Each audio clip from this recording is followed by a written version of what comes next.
네, 지난 2일에 발표됐던 부동산 대책, 투기 수요를 억제해서 실수요자를 보호하겠다는 게 대책의 핵심이었죠. 특히 투기 목적이 강한 것으로 의심되는 다주택자들을 향해 던져진 메시지는 좀 더 명확했습니다. 김현미 국토교통부 장관이 직접 내년 4월까지 시간을 드렸으니 사는 집엔 좀 팔라라고 말을 해서 논란이 되기도 했습니다.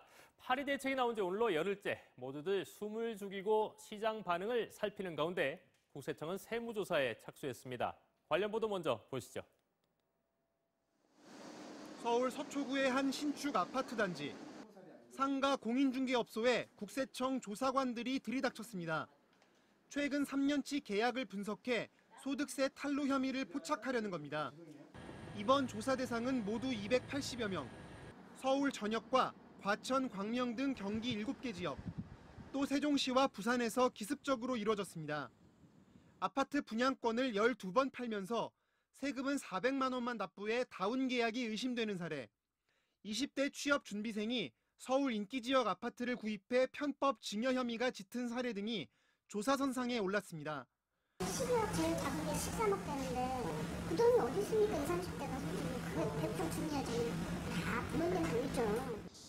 또 무주택자라 하더라도 10억 원 가까운 고가 전세 세입자인 경우에는 자금 출처에 대해서도 조사에 나서기로 했습니다.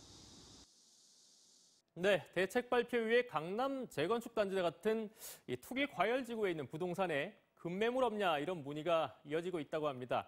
정슬기 아나운서, 네. 지난주 서울 아파트 매매 가격이 일단은 하락세로 돌아섰다고요? 네, 맞습니다. 작년 2월 마지막 주 이후 75주 만인데요. 한국감정원의 발표를 보면 8월 첫째 주 서울 아파트 매매 가격은 전주 대비 0.03% 떨어진 것으로 나타났습니다. 반면 규제를 피한 지역은 눈에 띄게 들썩이는 모습이었는데요. 부산 서구의 한 아파트는 대책 발표 직후 이뤄진 분양에서 청약 경쟁률이 올해 최고 수준인 258대 1을 기록했습니다. 수도권 역시 대책에 포함되지 않은 지역을 중심으로 활기를 띠는 모습이었는데요. 관련 보도 보시죠. 3천 가구 아파트를 분양하는 경기도 남양주시 한 모델하우스. 부동산 비수기에 해당하는 한여름인데도 분양 설명을 들으려는 사람들로 붐입니다.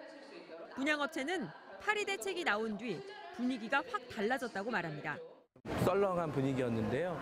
오히려 정부 대책 발표 이후에 방문객 수나 문의 전화가 한 2~3배 정도 증가해서 서울 전 지역이 투기 과열지구로 지정되면서 분양권 전매나 대출이 어렵게 되자 수요자들이 수도권으로 눈을 돌린 겁니다.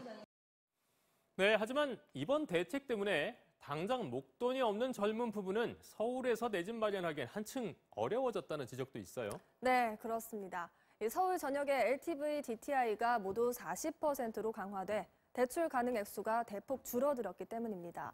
연소득 6천만 원 이하 가구에 대해선 규제를 완화해주지만 30대 맞벌이 부부 평균 소득이 이보다 높은 6,700여만 원임을 감안하면 혜택받기가 쉽지 않습니다.